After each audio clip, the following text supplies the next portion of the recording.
sebenarnya kemarin tuh mencari-cari siapa ya pentingnya tak ada sama saya hilang apanya. Karena ini kan mengganti ya yang Rabu pemilu ya. Jadi kita terlambat sebenarnya. Mestinya bisa digunakan untuk mengganti. Oke. Baik seperti biasa kita akan masuk ke topik yang kedua. Ini juga materinya adalah materi yang dari tim ya. Ini sama sekali saya hanya menyampaikan saja supaya sama semua ya, karena sudah dibuatkan oleh tim ya.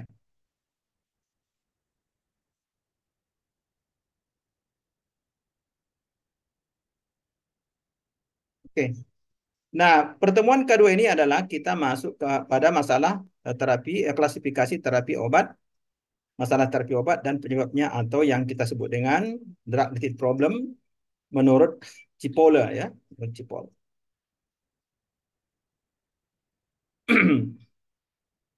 Saudara-saudara, eh, sebenarnya dalam masukan kefarmasian yang ingin dipastikan ialah eh, obat atau pengobatan yang dipilihkan itu adalah untuk memenuhi kebutuhan eh, si pasien, kan begitu ya. Maka drug related needs. Dan itu perorangan ya. Jadi kebutuhan seseorang. Nah, oleh karena itulah ketika kita berbicara masalah drug related needs ya, maka para praktisi itu harus membantu pasien itu secara profesional. Tentu dia akan menawarkan beberapa hal terkait dengan kebutuhannya itu. Nah, oleh karena itu maka praktisi asuhan kefarmasian harus tahu betul siapa yang jadi pasiennya itu. Supaya dia bisa mencoba untuk mengarahkan dan untuk mencapai kebutuhan si pasien itu. Maka itu dikatakan di sini, the health care needs of patient related to drug therapy for which the pharmaceutical care practitioner can offer professional assistance. Maka dia harus membantu itu. Tidak mungkin kita bisa memilihkan sesuatu pada pasien ketika kita tidak tahu who is your patient, siapa pasien kita itu. Tidak hanya tahu kita tentang demografinya, tetapi juga tahu sebenarnya apa kondisi pasien itu. Nah, terkait dengan drug related needs itu, termasuklah apa? Termasuklah kepastian atau ketepatan penggunaan obat untuk setiap kondisi pasien itu.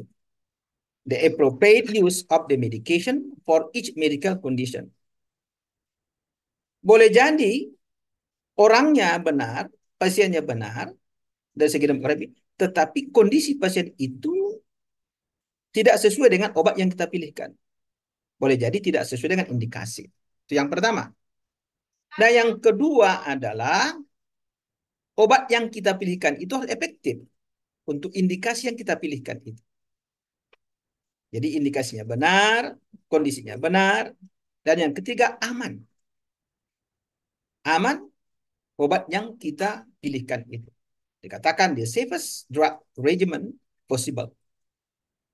Sebisa mungkin harus dia aman.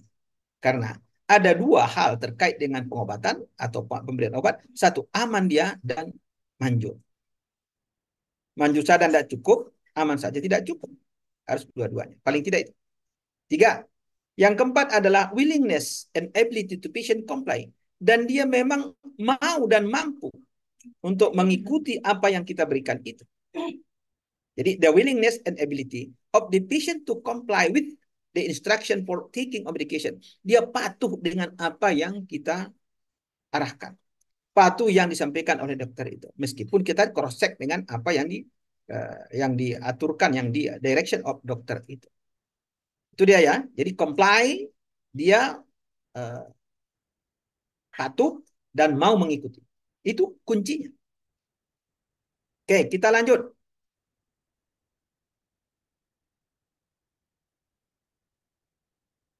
Jadi kalau kita mau coba gambarkan secara yang empat tadi itu, ya ini dia. Apa yang membuat ya kita dan dia, saya katakan tadi, berarti kita juga harus paham siapa pasien itu. Patient express need, apa yang dia butuhkan. Kita paham. Sehingga cocok indikasinya. Sehingga dengan pemahaman itu maka akan kita translasikan. Kita terjemahkan untuk kebutuhan pasien, maka indikasi. Kemudian apa yang kita harapkan? Dan apa yang diharapkan oleh pasien itu adalah effectiveness. Kemudian yang ketiga, concern. Dia paham indikasinya cocok, efektif, tetapi harus aman. Dan yang keempat, indikasi tepat, effectiveness, dan aman, tapi dia harus compliance. Yang tadi, dia harus mau dengan arahan itu, patuh dia. Kalau tidak, tidak akan tercapai apa namanya objektif dari pengobatan itu, atau outcome-nya tidak tercapai. Nah, saudara-saudara, terkait dengan kebutuhan pasien itu, seperti yang disebutkan tadi itu, in 4 different ways itu, maka kita harus mengetahui beberapa istilah-istilah yang terkait dengan itu, ya, terkait dengan itu. Nah, untuk bisa memahami berbagai hal terkait dengan kebutuhan pasien itu, maka kita juga harus tahu tentang seluk-beluk obat itu dan apa ekspektasi yang kita harapkan, yang diharapkannya juga dari pengobatan itu. Jadi, kita juga harus tahu apakah obat yang kita pilihkan itu aman untuk dia dengan kondisi si pasien itu, ya. Dan yang terakhir adalah pasien itu harus dia apa? Harus dia mempunyai atau merasakan atau punya feeling yang kuat terhadap pengobatan yang kita pilihkan itu, in manner that they feel in their best interest. Jadi harus dia paham betul segala sesuatu yang akan kita arahkan itu, sehingga termasuk cara penggunaannya, ya. Dan kemudian kira-kira apa yang menjadi signa untuk memastikan itu. Dengan pemahaman seperti itu, maka kita sudah benar-benar bisa menerjemahkan apa yang dibutuhkan pasien itu. Kita sebagai praktisi, ya, tentu semua yang kita pilihkan itu harus berbasis bukti, evidence indication, evidence effectiveness, evidence safety, dan compliance. Semua yang dikatakan tadi adalah harus berbasis bukti. Apa buktinya? Sudah ada bukti-bukti yang otentik. Maka kita masuk kepada dikatakan, jadi pharmaceutical itu adalah asuhan yang dijalankan berdasarkan bukti, atau dikatakan evidence-based medicine, atau sampai kepada evidence value medicine. Jadi ada bukti-bukti klinis. Nah, sama ini, ya, ini yang karena saya menyampaikan sama aja yang tadi itu, ini berulang-ulang nampaknya ini division related ini. Di medication harus tepat indikasi, medication harus efektif, sama, kemudian aman, dan juga dia harus patuh dan mengikuti arahan itu. The patient willing and able to take medication intended, yang dimaksudkan. Jadi, kalau dia tidak mau menggunakannya, kan tidak bisa juga. Kadang-kadang begini, saudara-saudara. Dia merasa bahwa ini sudah merasa turun tekanan darahnya misalkan. Lalu dia berhentilah menggunakan obat. Nah, begitu. Nah, kan? Atau putus obat, misalnya obatnya apa namanya? Karena sesuatu hal habis obat kemudian tidak ditebus atau tidak dibeli. Maka ada kehilangan waktu penggunaan obat. Itu juga tidak tepat. Jadi semua harus termonitor. Nah, itulah pentingnya ada kita. Nah, oleh karena itulah, untuk memenuhi kebutuhan itu, related need-nya si pasien itu, maka kita harus bisa mengidentifikasi sebagai tanggung jawab kita. Responsibility kita apa? The identification of patient's drug-related need. Kita harus bisa mengenal pasti apa yang menjadi kebutuhan pasien itu. Dan komitmen kita untuk bisa menemukan apa kebutuhan itu. Jadi identifikasi, dan kemudian kalau sudah didapatkan apa kebutuhannya, maka kita harus penuhi itu. Nah, dengan demikian pharmaceutical practice, jadi praktisi asuhan kefarmasian, ya, berarti adalah farmasis to accept the responsibility. Berarti ada tanggung jawab di situ untuk mengidentifikasi. Memang salah satu eh, peran daripada apoteker dalam konteks operasi adalah mengidentifikasi, mengenal pasti apa yang menjadi kebutuhan pasien, to identify the patient-related needs and commit to working with the patient to meet to need. Jadi itu dia. Jadi identifikasi dan kemudian komitmen kita komit dengan apa yang menjadi kebutuhannya itu. Kan dalam praktisi kadang-kadang, oh dia butuh obat A, kemudian kita pilihkan obat B, hanya saja karena ini lebih murah begitu. Padahal kebutuhannya adalah yang ini. Oke, di sana ada komitmen. Komitmen itu apa? Kalau bahasa-bahasa apa ya? Komitmen itu adalah eh, komit lah, eh, mau dengan apa yang kita pilih. Nah, kemudian kita masuk ke masalah terapi obat atau DRP. Ini. Tadi sudah ya. Oke, balik lagi. Oke, oke. Ini tadi sudah ya. Nampaknya berulang-ulang juga di apa ini. Nah, sekarang eh, pengertian tentang masalah terkait obat itu sering di dalam literatur atau dalam percakapan-percakapan eh, literatur atau juga pada praktis sering juga disebut dengan drug therapy problem atau DTP, bahasa kita drug therapy problem, atau bisa juga disebutkan drug related problem, atau juga kalau ini DRP, ini DTP, yang ini adalah drug medication problem. Jadi sama saja DMP. Nanti saudara akan temukan dalam literatur. Maka disajikan di sini untuk beberapa istilah yang harus dipahami. Nah, apapun yang kita pilih terminologinya, mau DTP, mau DRP, mau DMP, apa sebenarnya? DRP atau DTP are a konsekuensi, adalah konsekuensi. Konsekuensi apa? Konsekuensi of drug related need to have gone unmet. Artinya apa? Dia membutuhkan obat dan dia gunakan obat itu, tapi ada problem di situ. Ada masalah. Padahal sesuai dengan kebutuhannya, tapi ada problem. Ada masalah di situ.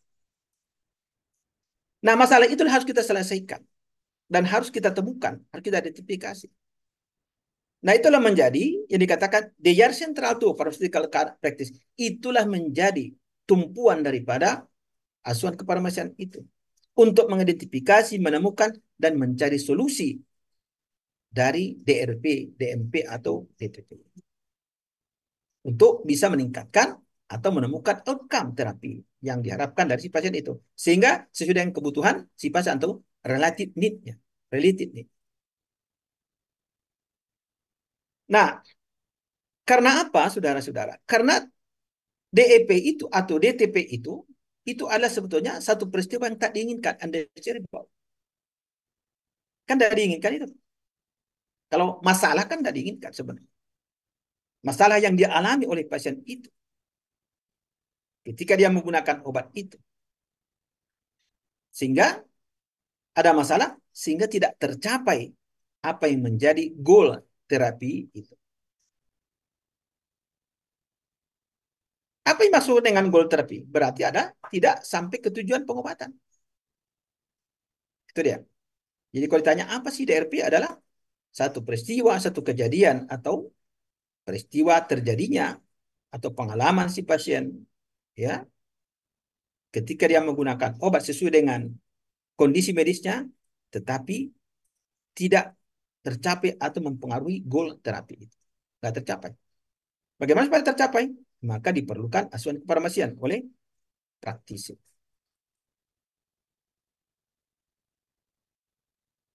Ya sama ini udah tahu diulang-ulang tapi ini ada bahasa nampaknya dibuat dua bahasa ini. Salah terapi obat adalah sebuah konsekuensi tidak terpenuhi sama merupakan inti dari praktek asuhan kefarmasian tumpuan saya katakan tadi. Masalah terapi obat adalah peristiwa tidak diinginkan yang dialami pasien terkait penggunaan obat dan mengganggu capaian atau outcome terapi. Ini bagus juga nih yang bikin apa ini? Ada dua bahasa ya. Rajin betul. Tapi tidak semua sih. Nah, nah dari buku yang disitasi oleh penulis ini ya, itu dari Cipol kita ambil, diambil. Nah, saya katakan tadi bahwa DETP atau DRP itu perlu diidentifikasi. Tidak sekedar diidentifikasi saudara-saudara, tetapi harus apa? Diselesaikan. Ada resolusinya, ya. Dan bahkan kalau bisa dicegah, ya. Ya. Dan itulah menjadi jiwa sebetulnya asuhan kefarmasian itu. Soul-nya itu. Are the heart and the soul of pharmaceutical care. Kalau ditanya, jiwa pharmaceutical care itu apa? Itulah dia. Identifikasi masalah, kemudian cari penyelesaiannya, atau kalau bisa dicegah, sehingga tercapai nanti outcome terapi atau tujuan terapi itu. Oleh karena itulah, DRP itu atau DTP itu sebetulnya adalah satu kondisi yang sangat unik. Sangat complicated kadang-kadang ya. Dan itu menjadi tanggung jawab kita sebagai seorang praktisi yang melakukan asuhan kefarmasian. Nah, oleh karena itulah, eh, karena dia sangat unik, DRP itu adalah define unique scope of the practitioner responsibility. Tanggung jawab yang sangat kompleks, yang sangat unik untuk bisa diselesaikan. Sekarang masuk kita kepada yang kedua, klasifikasi masalah terapi berdasarkan metode Cipol. Besok yang pertemuan yang selanjutnya berdasarkan adalah PCNA ya. Jadi ini menggunakan metode lama. Metode inilah dikatakan Cipol ya. Jadi metode Cipol ini bisa atau cocok digunakan kalau saudara misalnya membuat skripsi menggunakan Cipol karena misalnya dia meneliti masalah yang selanjutnya yang sudah berlalu ya, cara yang sudah berlalu. Jadi lebih kepada retrospektif. Tapi kalau saudara misalnya ingin meneliti bagaimana DRP dan solusinya untuk mengikuti dan diikuti pasien itu lebih cocok menggunakan TCNA. Nanti akan kita bahas minggu depan atau ya besok lusa untuk mengganti. Nah, kita sekarang di slide ini yang termasuk jenis atau DRP itu atau DTP itu ADMP itu yang pertama. Ini. Apa yang pertama? Yang pertama adalah unnecessary drug therapy. Apa itu? The drug therapy, terapi obat itu tak diperlukan, tapi diberikan. Kan bisa terjadi kan? Unnecessary, tidak dibutuhkan, tak diperlukan. The drug therapy is unnecessary because the patient does not have clinical indication of this time. Tidak membutuhkan obat itu tapi diberikan padahal dia tidak mempunyai indikasi klinis untuk obat itu ketika ini. Gitu ya. Kan pergi misalnya di belanja itu, ya kan, ditawarkan, ini beli ikan bu, padahal kita nggak butuh. Misalnya kan begitu ya. Tapi Anda beli, Anda nggak butuh. Kira-kira begitu. Jadi unnecessary. Nah yang kedua, needs additional drug therapy. Kata-kata need. Si pasien itu sebetulnya membutuhkan obat tambahan. Additional. Jadi si pasien itu sebetulnya memerlukan, dikatakan is required to treat or prevent medical condition. Dia memerlukan obat tambahan atau obat pada kondisi medisnya, tapi tak diberikan. Iya kan? Anda perlu ini, tapi tak diberikan. Konteks pengobatannya, dia perlu misalnya, dia demam panas, ya, mestinya secara klinis diberikanlah misalnya paracetamol, tapi tak diberikan indikasi itu. Adakah terjadi itu? Banyak. Kita nanti saudara lihat misalnya bisa juga nanti menggunakan retro ya. Dia sudah infeksi, sudah dipastikan secara kultur sudah ada infeksi, tapi tak diberikan antibiotik. Artinya berarti need-nya tidak dipenuhi. Itu ya. Jadi additional drug therapy is required to treat or prevent a medical condition. Dua. Yang ketiga, ineffective drug. Apa maksudnya? Si pasien itu memerlukan obat, lalu diberikan obatnya, tapi obat itu tidak efektif.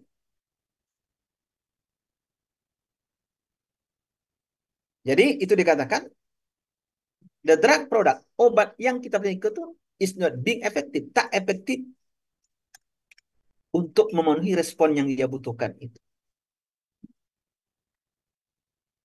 Oke, tiga, keempat.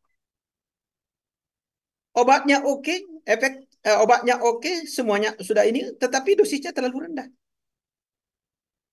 Obatnya udah cocok, indikasi udah cocok, tapi dosisnya terlalu rendah. Dikatakan the dose is too low, ya, untuk memenuhi respon yang diinginkan gitu.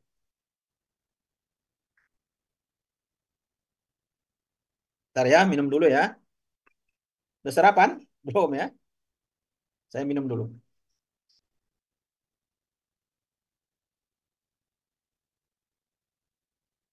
Oke, kita lanjut. Udah berapa? Empat. Yang kelima, obat yang dipilihkan itu ternyata menyebabkan efek buruk. Berarti tidak aman. The drug is causing an adverse reaction. Adverse itu buruk atau reaksi, sering kita katakan dengan ADRS. Iya kan? Oleh karena itu, Mas katakan tadi, untuk memenuhi kebutuhan si pasien itu, semua harus kita pahami sebagai praktisi. Kemudian yang keenam, dosisnya terlalu tinggi, sehingga dihasilkan efek yang tidak diinginkan.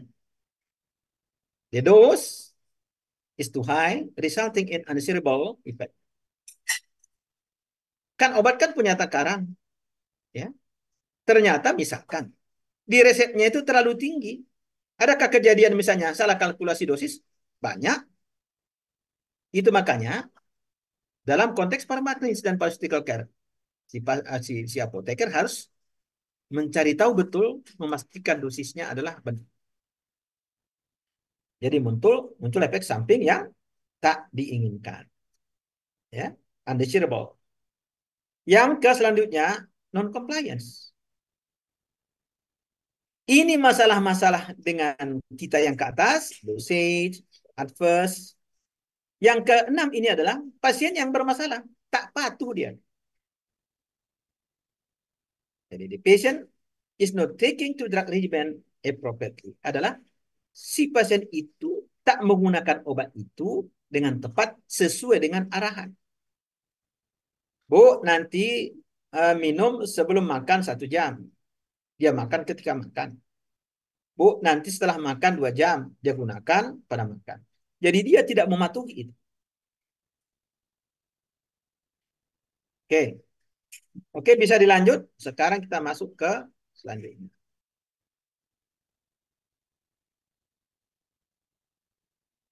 Terkait dengan DRP atau DTP sebagai uh, kondisi yang tak ter yang tak yang tidak memenuhi kebutuhan si pasien. Kalau kita lihat kembali seperti yang tadi, apa kaitannya DRP dan kebutuhan pasien itu dengan indikasi? Kan obat dipilih harus cocok indikasinya.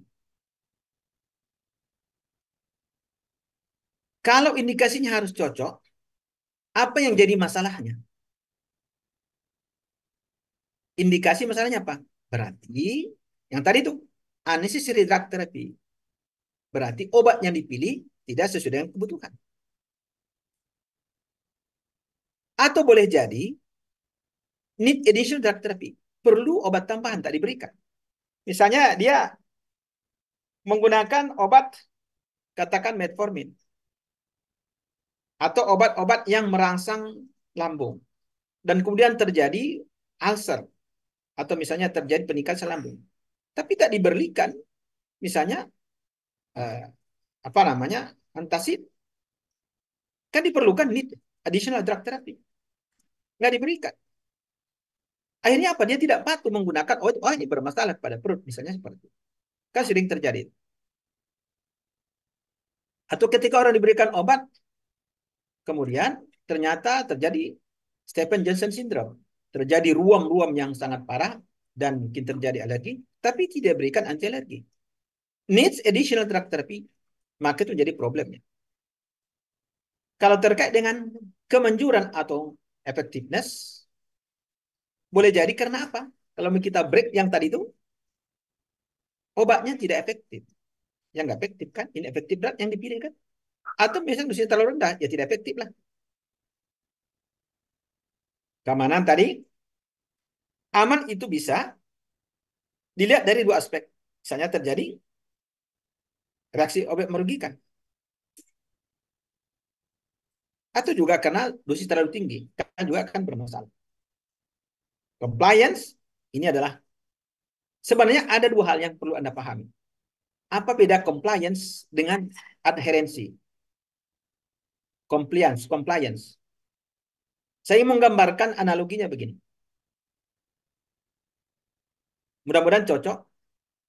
Ada undang-undang lalu lintas kan? Mestinya semua orang akan patuh dengan undang-undang.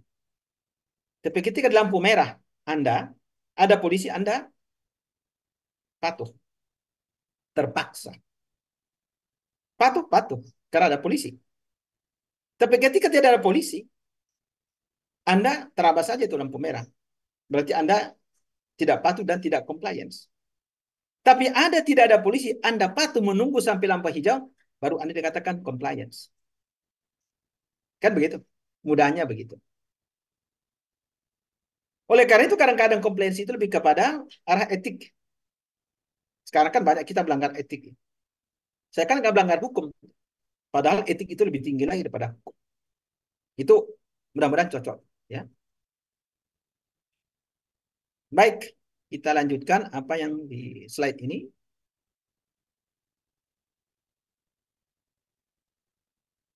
Tentu saja yang dikatakan tadi. Kalau obat yang kita belikan harus sesuai indikasi, kalau tidak termasuk DRP, berarti apa? Kalau indikasinya cocok, diberikan terapi obat. Kalau diberikan obat tanpa indikasi, berarti tidak sesuai indikasi. Ada tambahan indikasi, terapi obat, tapi tidak dipenuhi. Itu dia. Jadi, indikasi penting di dalam konteks terapi. Dan untuk memilihkan, untuk mencapai kebutuhan itu. Dalam mencapai kebutuhan pasien itu, boleh jadi muncul masalah terapi. Itu maka perlu diidentifikasi.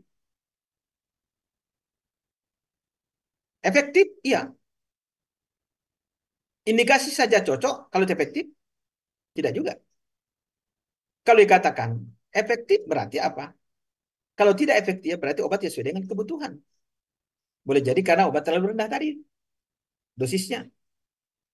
Aman? Iya. Tidak terjadi reaksi ROM atau dosis terlalu tinggi. Kata-kata terlampau tinggi artinya tidak melampau dosis yang diberikan. Masing-masing obat punya dosis lazim, ya. Kemudian patuh. Persoalan yang paling banyak ditemukan di dalam praktis adalah kepatuhan menjadi salah satu DRP yang paling besar. Oleh karena itulah diperlukan intervensi apoteker di rumah sakit dalam mengasuh pasien itu. Semua ini, ya,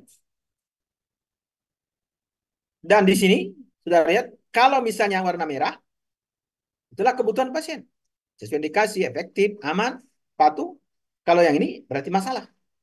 Warna biru-biru ini adalah menunjukkan bahwa terjadi masalah terapi.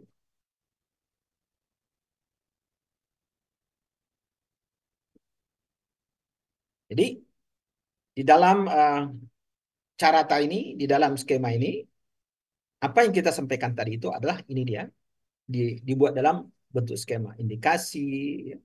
Berarti obat yang kita berikan harus sesuai regimennya, dosisnya, tidak terlalu tinggi, tidak tinggi, tidak terlalu rendah, ya, too low, ya, dan Kemudian diharapkan ada outcome. Outcome itu adalah berarti tercapai kebutuhan need-nya, bisa dicapai, bisa dipenuhi. Tentu outcome terapi itu dilihat dari dua aspek, efektif dan aman. Untuk mencapai ini maka tadi yang kita sebutkan tadi, kembali ke slide ini, maka harus sesuai dengan ini. Oke.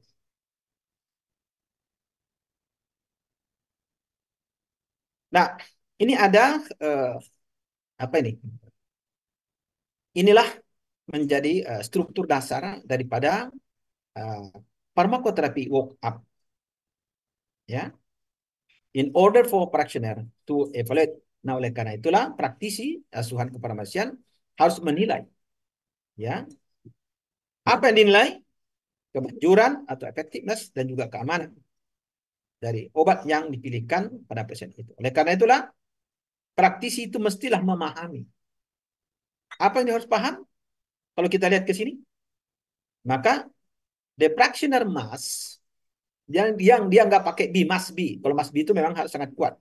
Kalau dalam bahasa Inggris, ya, dari praktisi, practitioner must understand, harus paham dan bisa paham dia dan bisa menilai apa yang menjadi indikasi obat yang dipilihkan itu, ya, yang akan digunakan itu sesuai dengan dosisnya, ya, yang akan digunakan oleh pasien itu, sehingga nanti didapatkan outcome yang positif, bukan outcome negatif.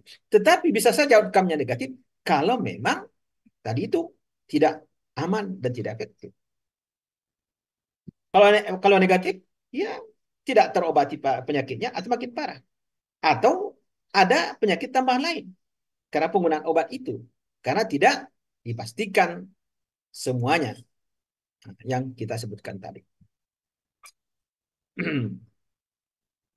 Kembali ke slide kedua, kembali ke slide ini. Kalau kita lihat dari slide sebelumnya, berarti pada indikasi kan sesuai dengan tujuan pengobatan. Kalau dia misalnya ada apa ya, infeksi, tentu pilihannya kan antibiotik. Nah, cuma indikasi, misalnya infeksinya adalah misalnya saluran urin, tentu ada pilihan obatnya, harus sesuai indikasi. Nah, apa yang menjadi problem di sini? Pada indikasi ada problem yang mungkin terjadi, yang mesti kita identifikasi adalah apa? Unnecessary drug therapy. Ya, sudah kita bahas tadi, tidak sesuai kebutuhan si pasien. Ya, need additional therapy, dan dia perlu obat tambahan, tapi tak diberikan. Itu terkait dengan indikasi. Terkait dengan drug produk atau obatnya adalah apa yang menjadi problemnya? Obat yang Anda pilihkan itu tidak efektif atau muncul efek buruk. Ya, ini cerita ini sama aja nih yang tadi itu. Ini cuma dalam bentuk diagram. Kalau pada regimen dosis, iya, apa DRP-nya, DTP-nya, ya boleh jadi terlalu tinggi atau terlalu rendah dosis yang dipilihkan. Kalau misalnya kan saya katakan ya, ada kasus yang saya katakan anak berumur 13 tahun tapi beratnya adalah 50 kilogram, berarti obesitas. Dan kemudian terjadi eksiden, tabrakan dia. Kemudian diberikan antibiotik tetapi dosisnya dosis berdasarkan umur. Berarti dosisnya terlalu rendah. Kenapa? Kalau orang gemuk, orang dia obesitas, apalagi anak-anak, mesti dihitung berdasarkan luas permukaan badan atau berat badan, bukan berdasarkan umur. Kenapa? VD-nya akan besar. Apa itu VD? Volume distribusi sangat besar, sehingga dosisnya diperlukan lebih besar daripada orang atau anak yang umur 13 tahun, tapi beratnya 25 kilogram. Misalkan. Berarti, nih, jadi dosis regimen. Kemudian, nah, di outcome ini apa? Apa mungkin? Iya, dia tidak patuh, tidak adheren. Dalam rangka mencapai ini, outcome ini, aman dan efektivitas. Nah, itulah yang bisa kita jelaskan dari skema yang ada di slide ini. Nah, oleh karena itu, saudara-saudara, DTP atau DRP itu bisa terjadi di mana-mana. Artinya, mau di indikasi, di obatnya, di regimennya, anywhere in patient drug. use process. Ketika dia menggunakan obat, boleh jadi terjadi anywhere. Ya, drug therapy problem itu harus kita cegah supaya ditemukan, supaya dipenuhi nanti outcome terapi yang positif. Tujuan kita adalah untuk mendapatkan apa? Mendapatkan outcome, hasil. Cuman saya mau sampaikan, apa beda outcome dengan hasil? Beda, nanti coba cek ya. Outcome itu lebih pada kualitas. Jadi outcome terapinya harus positif.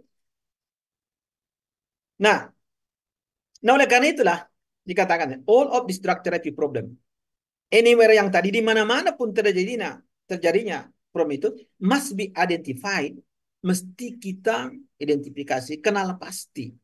Apakah di indikasi, apakah di perobatnya, di drug terapinya, atau apakah di regimennya, Anda harus mengetahui. Kita harus mengetahui pasti. Dan kemudian, and resolve of each.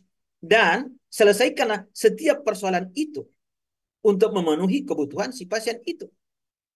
Ya, supaya dia dapatkan nanti apa? Benefit atau positif outcome si pasien itu. Atau dia akan mencegah terjadinya progresivitas penyakit, atau barangkali memang eradikasi, atau misalnya mengobati, atau cure, atau apa. Jadi outcome positif terapi itu bisa dia misalnya, oh ginjal misalnya, kidney disease kronik, maka dia sudah tahu CKD itu, kronik kidney disease itu ada 5 tahap. 1, 2, 3, sampai 5. Ketika ditemukan dia misalnya pada tahap 1, maka dengan penggunaan obat yang tepat itu, maka kita tahan dia tidak masuk ke tahap-tahap selanjutnya. Itu dia yang terkait dengan skema ini. Nah, kembali lagi, jadi apa yang menjadi concern, responsibility kita? Menjamin. Siapa yang harus menjamin? Jadi apa kalau begitu tanggung jawab farmasis itu?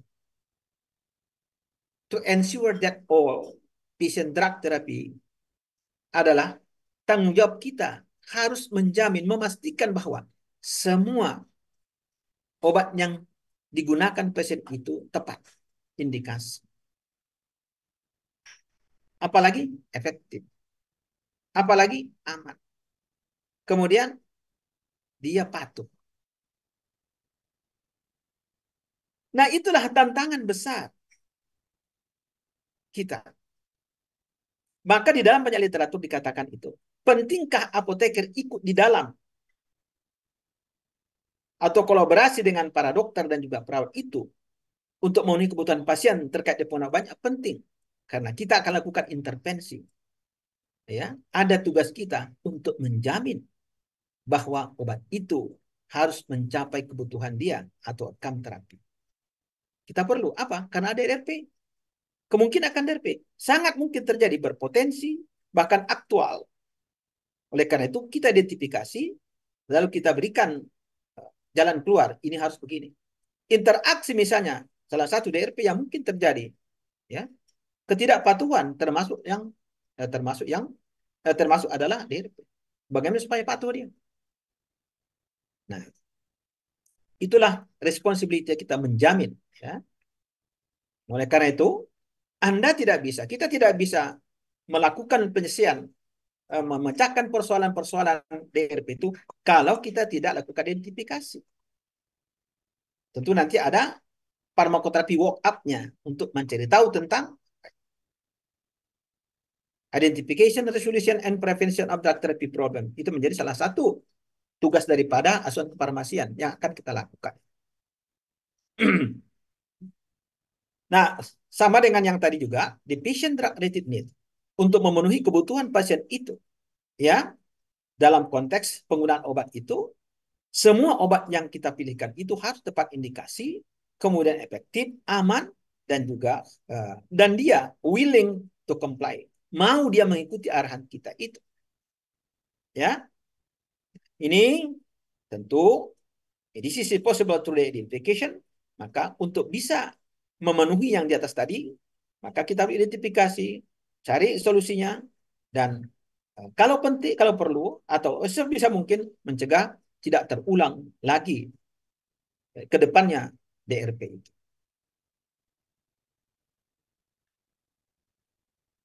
Baik, kita lanjut. Saudara-saudara, yang penting Anda cek dulu, sebentar, minum dulu.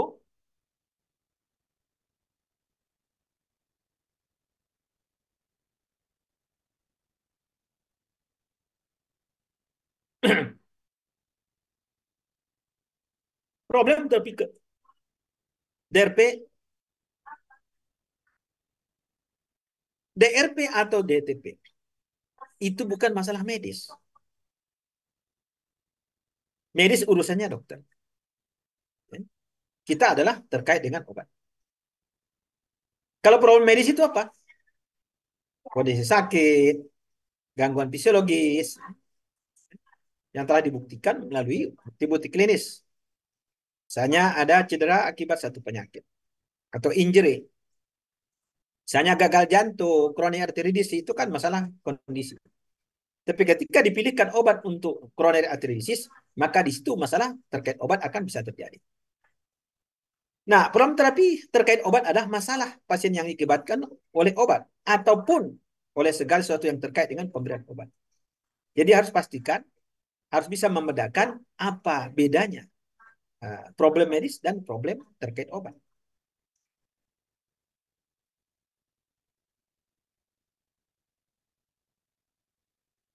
Jelas ya? Jadi jangan nanti rancu mana yang masalah medis, mana masalah terkait obat.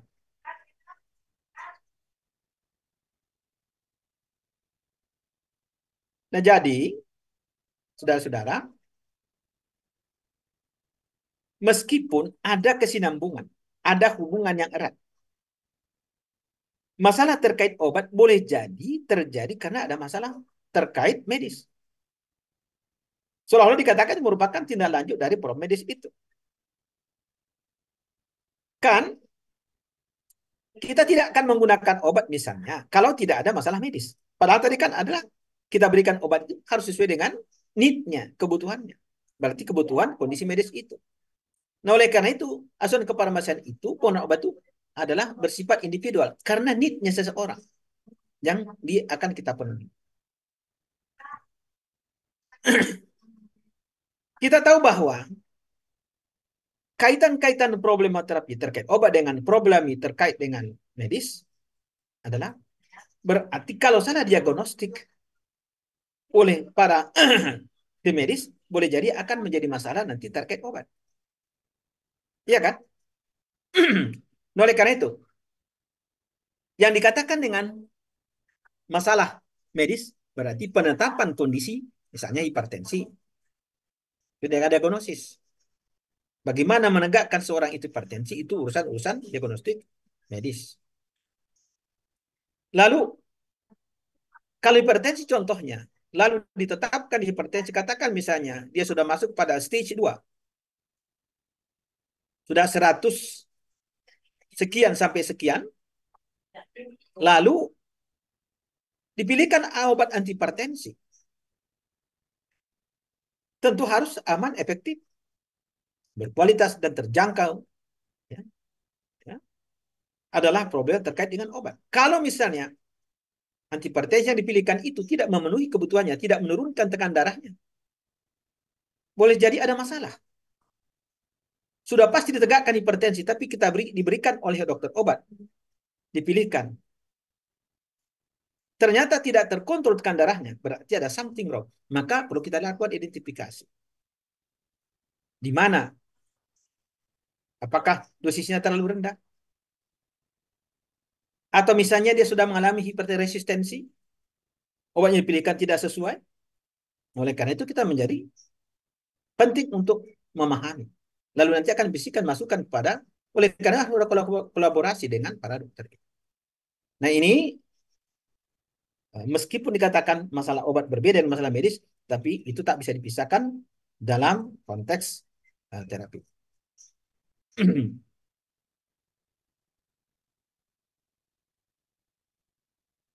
Keniscayaan yang harus kita ketahui ialah hubungan-hubungan kerja antara dokter dan apoteker itu harus mesra, dalam arti harus intens. Ya, tidak salah satu profesi menjadi merasa lebih superior dibandingkan yang lain karena job deskripsinya kan berbeda dan tugas masing-masing juga berbeda meski ada benang merah. Nah, bila fokus pelayanan dokter adalah pada diagnostik penyakit, penetapan, maka fokus pelayanan apoteker adalah bagaimana mencari tahu dan menyelesaikan masalah terkait obat itu. Karena pasien itulah kita bertemu dengan dokter itu. Dokter nggak bisa bilang apoteker nggak penting. Kalau terjadi interaksi, belum tentu dia tahu. Itu poinnya. Jadi ada hubungan yang harus intens. Kalau berdasarkan basis ilmu pengetahuan dan keahlian, maka bila ilmu pengetahuan dan keahlian dokter berbasis pada patofisiologi, maka kita lebih kepada berbasis farmakoterapi. Ya. Tapi tidak berarti kita juga tidak boleh tak paham pula patofisiologi. Dokter juga tak boleh tak paham tentang farmakoterapi. Fokusnya atau basisnya adalah ke sana. Kalau Anda ingin membelikan obat, berarti kan farmakoterapi, farmakon. Kan harus tahu seluk-beluknya, farmakokinetik, sifat fisika, sifat kimia, obat itu. Bagaimana nasibnya dalam tubuh, bagaimana farmakodinamikanya, ya, berinteraksi dengan apa saja. Apakah ada dengan makanan, apakah dengan minuman, apakah dengan polutan, apakah dengan uh, obat dengan obat, atau dengan herbal, mesti kita tahu. Jadi, itu dia poinnya. Sekarang, kita akan masuk ke penyebab. Apa yang menjadi kausa? Kausa DTP itu.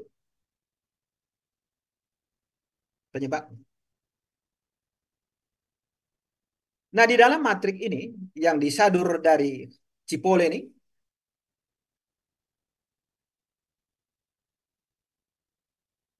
drug related problem atau drug therapy problem itu, apa kausanya? Misalnya, terkait dengan unnecessary drug therapy, ya, tak memerlukan obat dalam terapi itu. Kan boleh jadi, tak perlu obat. Apa masalahnya di sini? Kausanya apa? Yang umum, common causesnya apa? There is no valid medical indication for the drug therapy of this time. Tidak ada indikasi medis yang memerlukan orang itu menggunakan obat. Tapi diberikan juga. Jadi unnecessary. Itu kausanya. Kemudian yang lain apa? Multiple drugs are being used for condition that require a single drug therapy. Boleh jadi apa? Multiple drug product digunakan. Padahal dia memerlukan tidak perlu banyak obatnya. Mungkin cuma tunggal. Dia nggak perlu banyak-banyak obatnya. 5, 6, tapi diberikan. Ya kan? Berarti unnecessary.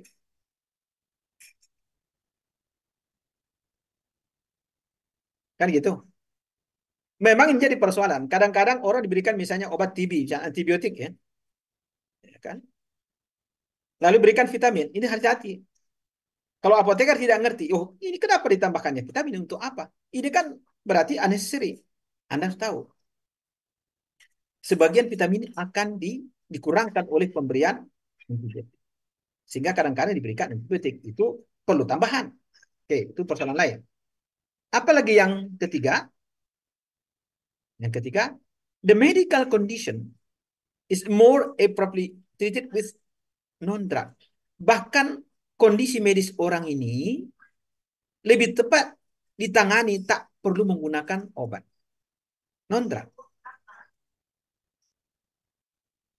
Kan pengobatan itu ada dua sebetulnya. Terapi itu ada dua kan. Ada farmakologis, ada non-farmakologis. Dia perlunya misalnya, oh, katakanlah satu penyakit, oh ini katakan tekanan darah tinggi dia masih dalam bentuk dikatakan dia eh, apa namanya sangat kecil. Kalau dia change lifestyle bisa, tak perlu dia menggunakan obat, perlu diperlukan tak menggunakan obat, ya udah. Atau yang lain dah contohnya. Kemudian apalagi yang menjadi penyebabnya ini dia. Drug therapy is being taken to treat an avoidable adverse reaction associated with the other medication. Jadi drug therapy ini digunakan untuk menangani atau untuk ya menghindari efek buruk obat, ya dikaitkan dengan penggunaan obat lain. Kadang-kadang seperti itu, ya. Drug therapy is being taken to treat, digunakannya obat untuk avoidable, untuk dari efek. Padahal tak diperlukan misalnya. Kemudian yang kedua adalah need for initial drug therapy. Dia perlu obat tambahan. Oh sorry ini masih ke sini ya. Apa yang matriknya ini?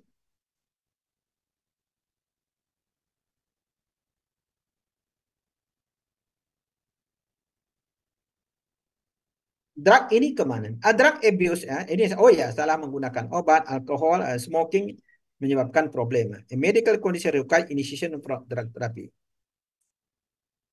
Ini barangkali masih ke atas ya. Dikatakan necessary. Yang need for initiation ini adalah ini dia. Di sini ya. A medical condition memerlukan terapi obat. Dia perlu, tapi tak diberikan misalnya tadi. Kemudian mencegah preventive drug therapy diperlukan obat untuk mencegah sebagai terapi pencegah diperlukan untuk mengurangi risiko berkembangnya kondisi-kondisi yang baru. Tapi tak diperlukan, tak diberikan, berarti adalah masalah. Kemudian, oh, ini ada garisnya nih, garis ini. Jangan salah mempelajari. Kemudian adalah ini medical condition required. Ya. Kondisi medis si pasien itu memerlukan farmakologi tambahan untuk mendapatkan efek sinergi atau aditif, tapi tak diberikan. Kira-kira begitu. Kemudian yang efektif. Obat yang dipilihkan itu tidak efektif untuk kondisi medis si pasien itu. Kemudian kondisi medis pasien itu sudah apa namanya refractory to the drug therapy. Apa kata-kata refractory adalah obat itu dalam bahasa kita tidak mempan. Itu namanya refractory. Ya, refractory itu sebetulnya lebih terkait dengan kalau nanti belajar tentang elektrofisiologi, ya, refractory itu dia tidak mempan lagi, tapi diberikan juga misalnya sudah toleran. Ya. Kemudian sediaan obat itu tidak cocok. Misalkan dosis form itu bukan dosis ya, adalah sediaan. Anak-anak umurnya 5 tahun lalu diresepkan diberikan tablet besar, kan tak cocok itu sediaannya itu sudah sulit dia untuk menelannya. Kemudian the product is not effective product for the indication being treated. Artinya bahwa obat yang kita pilihkan itu obat itu tidak efektif ya untuk indikasi yang dipilihkan untuk yang ditangani. Kemudian dosisnya terlalu rendah, ya, dosis terlalu rendah, ya, untuk mendapatkan efek yang kita inginkan. The dose too low to produce the desired response. Dosisnya terlalu rendah untuk menghasilkan efek yang diharapkan, ya.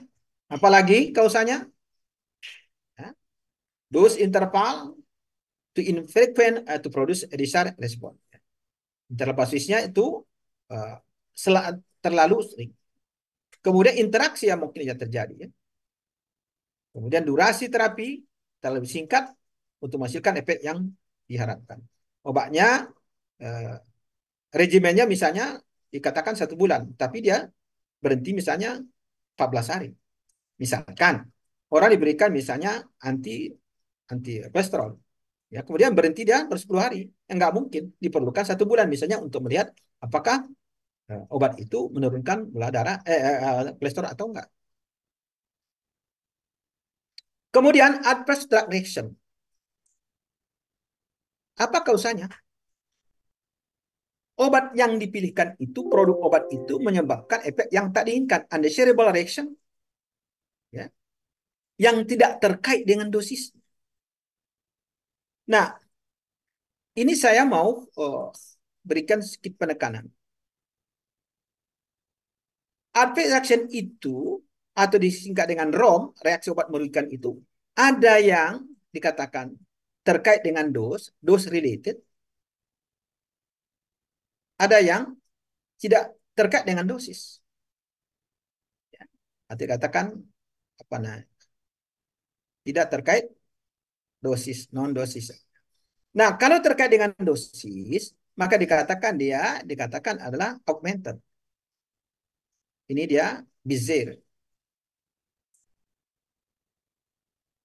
Nah, jadi bisa itu. Jadi drug product bisa menyebabkan reaksi yang tidak inginkan. Tak terkait dengan dos, berarti dia masuk ke sini. Katakan dia adalah non-augmented atau bizarre. Misalnya, orang biasanya kalau diberikan dosis paracetamol 15 mg pada orang-orang yang demam atau tinggi, maka apa namanya? Maka suhu tubuhnya akan turun kan? Itu kan lazimnya begitu secara farmakologi. Tetapi ada orang diberikan dosis itu, dia bukan turun uh, suhunya, tapi terjadi sesak napas. Berarti ada dikatakan tidak terkait dengan dosisnya. Dikatakan dia bizarre, ya. Mungkin akan terkait nanti dengan lebih terkait dengan misalnya genetik, ya. Baik, itu yang ini ya saya. Nah, kemudian apalagi a safer product required due to risk factor. Jadi apa namanya, obat-obat yang aman itu diperlukan untuk misalnya tiga faktor risiko. Kemudian drug interaction bisa terjadi, ya, bisa menyebabkan reaksi yang tak diinginkan, ya. Dan kadang-kadang tidak terkait dengan dosis. Kemudian regimen dosis itu yang diberikan itu atau terlalu cepat mungkin diubah gitu, ya. Regimen was administration diberikan atau change to rapidly. Kemudian drug product menyebabkan alergi. Misalnya, maka selalu ditanya, ibu, bapak, atau keluarga ada nggak alergi menggunakan misalnya beta-lactam, antibiotik? Kalau ada, hati-hati. Jadi itu menjadi salah satu yang penting untuk ditanyakan apakah ada alergi. Kemudian, the drug product, kemudian apa? Contraindicate. Ya, obat itu kontraindikasi, ya, sehingga terjadi menjadi faktor risiko. Nah, kemudian dosis terlalu tinggi itu, ya dosisnya terlalu tinggi dari yang dosis yang lazim atau lebih daripada dosis bergandanya. Kemudian dosing frekuensi is too short, ya. Disuruh misalnya 3 kali sehari, dibuatnya 4 kali sehari atau 5 kali, berarti frekuensinya terlalu pendek. Ya, dosisnya mungkin tidak tinggi, tapi karena terlalu sering tidak memenuhi aturan signal yang diberikan, maka jadi nanti dia akumulasi, ya. Kemudian the duration of drug therapy is too long, ya, kan? Lama pengobatannya mungkin terlalu lama, ya. Padahal mungkin kalau sudah hilang demamnya ya berhenti, tapi digunakan juga terlalu lama sehingga terjadi mungkin toksik ke hati, misalnya kalau paracetamol. Kemudian drug interaction bisa terjadi, ya, sehingga akan menimbulkan reaksi toksik, ya. Sudah belajar tentang interaksi, ya. Kemudian the dose of drug uh, diberikan terlalu cepat. Misalnya kalau injeksi, ya, harusnya perlahan-lahan diberikan terlalu cepat atau terlalu uh, kencang sehingga menyebabkan terjadi masalah pada si pasien. Kemudian yang uh, non compliance, yang sama dengan tadi compliance atau comply, pasien tak mengerti instruksi pengobatan itu. The patient does not understand the instruction, tak ngerti dia karena tidak dilakukan edukasi dan apa namanya konsultasi atau misalnya KY, ya. Kemudian pasien prefer not taking the medication, dia tidak merujuk kepada bagaimana cara menggunakan obat itu. Kemudian pasien lupa menggunakan obatnya, the patient forget to take the medication. Kemudian the drug product is too expensive for the patient, ya. Nah, obat itu terlalu mahal sehingga tidak dibelinya, tidak digunakannya, kan, ya. Kemudian The patient cannot swallow or self-administer. Obat itu tidak bisa ditelannya atau digunakannya sendiri dengan tepat. Kan ada juga obat-obat seperti misalnya obat asma yang menggunakan apa namanya, cartridge, menggunakan misalnya penghisapan, dihisap, gitu. Atau juga obat-obat lain yang menggunakan alat. Katakan the patient cannot swallow off or kemudian the drug product is not available for the patient. Ya, obat itu tidak tersedia untuk obat. Kata-kata non kompetensi itu memang tidak hanya diarahkan, difokuskan hanya karena dia tidak mau, tidak patuh dengan itu, tapi juga kadang-kadang tidak tersedia apa yang mau digunakannya.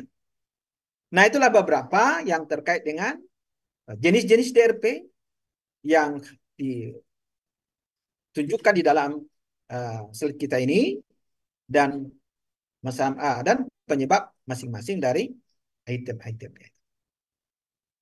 Nah, itu barangkali yang bisa, karena slide-nya sampai di situ. Silakan kalau ada mau ditanya. Sekarang jam berapa ini?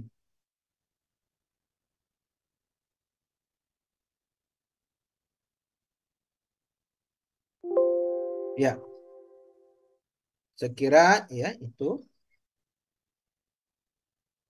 Kalau bertanya karena jam 9 saya harus masuk mengajar S2 ya. Nanti akan di share ini apa bahannya ya. Nah, kemudian untuk mengganti yang minggu lalu, yang sekira bisa nggak dicari waktu ya, tidak menunggu Rabu gitu. Rabu depan itu eh, bisa kira-kira? Mana sih komtingnya si apa ini? Siapa komtingnya tadi?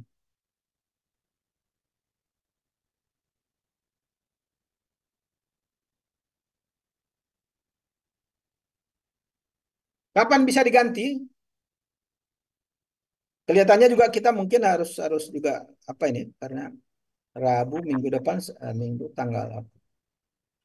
Minggu depan tuh hari Rabu tanggal berapa itu? Rabu depan tanggal 28 ya. Maksud Iya. saya kalau bisa sebelum tanggal 28 kita lakukan ya. Nanti dikasih tahu saya ya. Mau Oh, daring terserah, mau luring ya. Ya. Cuman saya kan penuh ya. Ini aja nanti sampai sore nih yang S2 ini. Kamis juga. Oke, gitu aja.